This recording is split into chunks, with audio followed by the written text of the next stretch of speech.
రాష్ట్ర ప్రభుత్వం సమాధానం చెప్పాల్సిన అంశం. అట్లాగే ధర్మాన ప్రసాదరావు రెవెన్యూ మంత్రి సమాధానం చెప్పాల్సిన అంశం.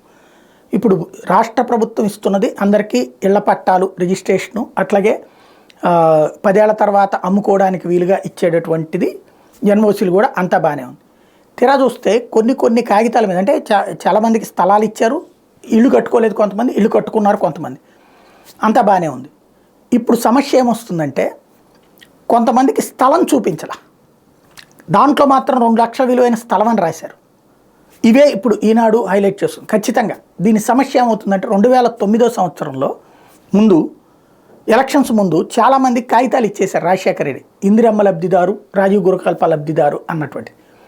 ఆ కాగితాలు చేతిలో పెట్టుకుని ఇప్పటికి కూడా చూసుకోవాలి వాళ్ళు, అంతే. వాళ్ళకి ఎవరికి ఇల్లు రాల. ఆ తర్వాత మళ్ళీ రాజశేఖర రెడ్డి 6 నెలలు ఉన్నారు తర్వాత అధికారులు, ఏం కాల.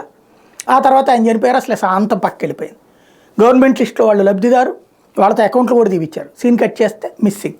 అట్లాగే చంద్రబాబు టిట్కో ఇళ్ళు అనౌన్స్ చేశారు, దిక్కుమొక్కు లేదు. ఇప్పుడు కొన్ని చేశారు. అసలు ఈ ఖాళీ స్థలం చూపెట్టకుండా పట్టా ఇచ్చి ఏం చేసుకోవాలి? నెలకి గీసుకోవాలా? అసలు అదేం చేస్తారు? ఎందుకు అట్లాగిస్తున్నారు?